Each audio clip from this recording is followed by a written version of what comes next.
One thing about me is I like to talk, but I have had to learn the hard way over the years is that sometimes it's just so much better to keep your mouth shut. Hey guys, I'm Ren, and welcome back to my channel. This is where we level up and become our best, baddest versions of ourselves together. This video is all about 5 things that you must keep private. Don't worry if you haven't been, because the past is the past, but moving forward, girl, we're not discussing these things because it's just imperative. One, financial problems.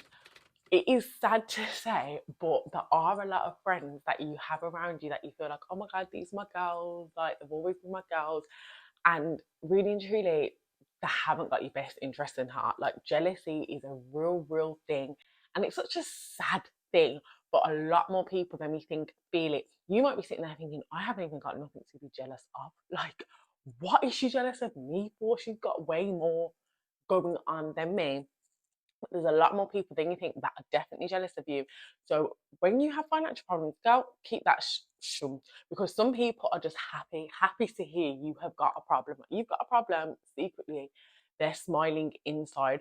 I feel like having a family member like a sister or your mom or someone like that, and it might not be a family member, it might be a friend that you know genuinely in your gut you can trust with everything, because I do feel like it is important to be able to tell someone about stuff you were going through.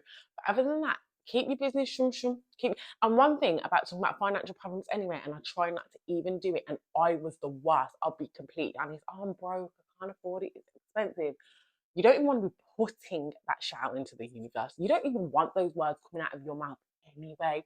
So by you creating the habit of no longer telling people about your financial problems, which one is good because either it is real, but two, you're not putting that stuff out there anymore. Yes, have a journal about it, write about it, get everything off your chest if you're stressed about debt, bills, and then put that shit to the side and say, right, we're not thinking about it, we're letting it go, we're attracting abundance.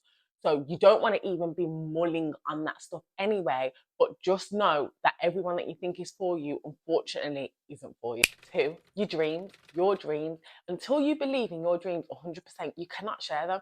I've did this in the past, like, oh, I want to do this, and you just get met with resistance. Oh, how are you going to do that? How are you going to come up with that? Are you really going to do that? Is that a good job? Is that going to work out? Oh, it's too hard. I feel like you should just stay in this and do this. And then because you're not 100% there yourself already, you start to question yourself. You then have self doubt. What was once at 80%, 70%, you've now left that conversation and it's at 50 and 40. And I've had to learn this the hard way. Until you believe in your dreams 110%, you cannot share them. For me, I'm at a point where when the dream is realized, like I'm living out the dream, I'll be like, yeah, that's what I was planning.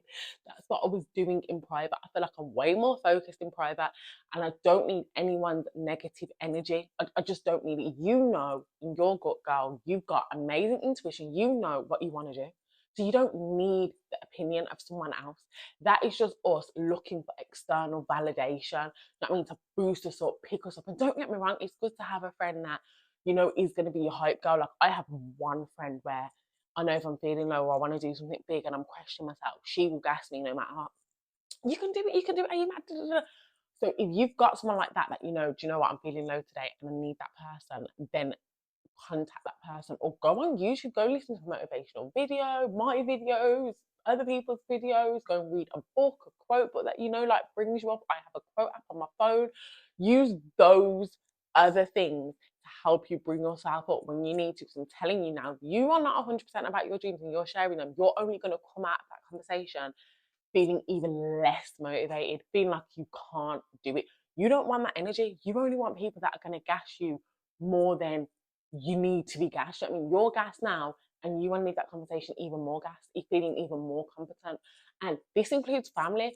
I love my family. My nan is so dear to me. She basically raised me. But I'll tell you one thing now, I'm not telling that woman my dreams.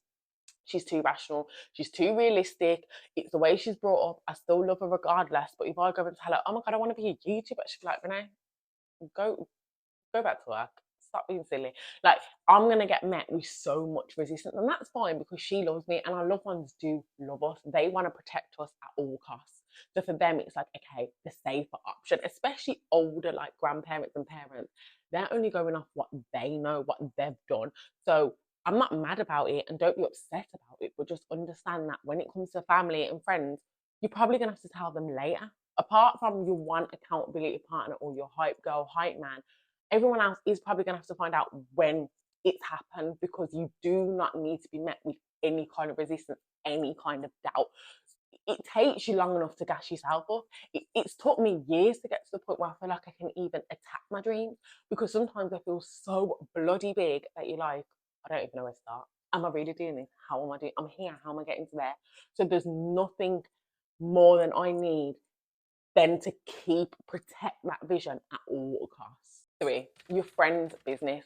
I don't care if she is jealous. I don't care if she is toxic. I don't care if you've broken up. One thing we do not do and we will not do is talk about our friend's business, because you know what? The main thing for me as well is I'm a very, very strong believer in what you put out is what you get back. And I always believed it anyway, but I read one of Oprah's books. I'll link it below because I can't remember exactly the name of it. It's in my Amazon storefront anyway, so I'll definitely put that link below. But she basically, throughout the whole book, her whole philosophy of her life is you get back what you put out. So I'm going to be grateful. I'm going to be a good person. I'm going to be giving. I'm going to be kind. I'm going to be compassionate. I'm going to be understanding, because I'm going to get those things back. And I never really lived my life like that before. It's something I knew of, like, yeah, karma, karma, karma. It wasn't something I woke up every day and consciously practiced.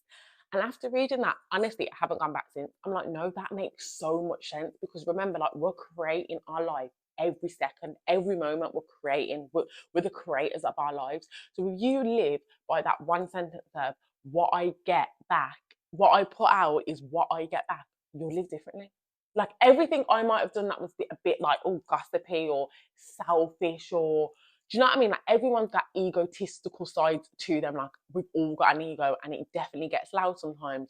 All those times when I would have done stuff then at the highest good of someone else, I've changed it, because I'm like, no, like what I put out is what I get back. So I want to be the best friend I can be. I want to be the kindest person I can be.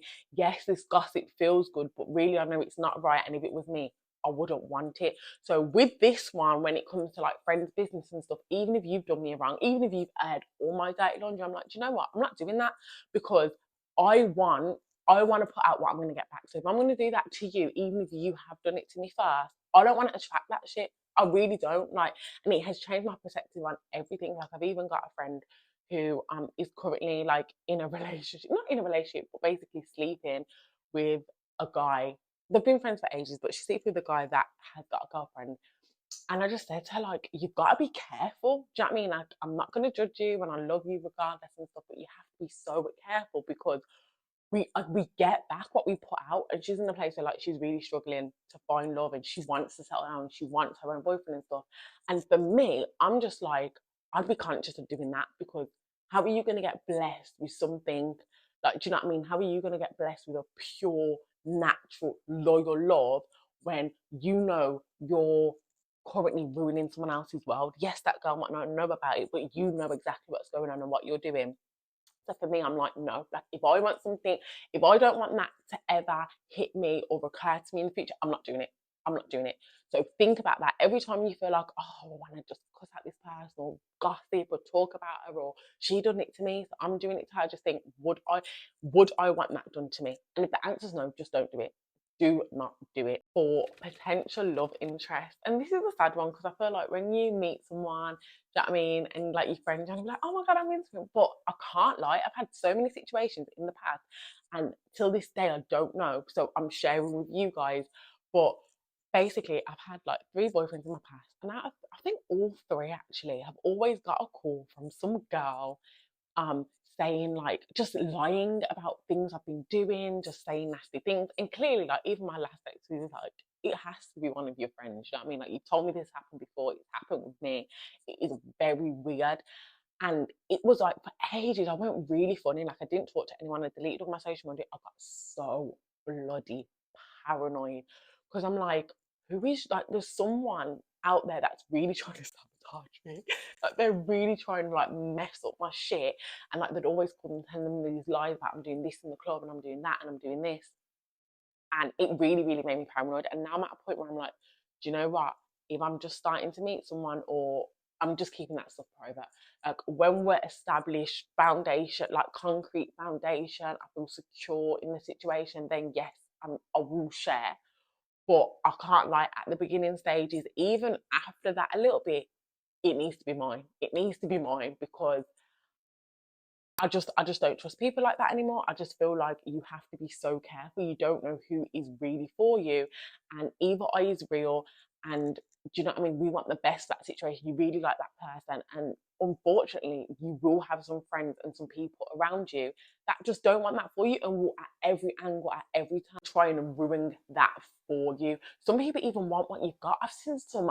Listen, I have seen some sneaky situations where, do you know what I mean? A girl specifically has made it clear to a group like she likes someone, or I've even had people that I know that like that's her friend and her friend loves off this guy and they're linking, and then she'll go out and link him or sleep with him. I'm like, what?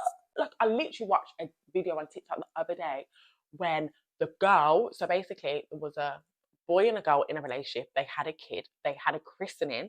So, this boy's friend was godmother at the christening, but was sleeping with her man. I couldn't believe it. And then had the cheek to be on a podcast.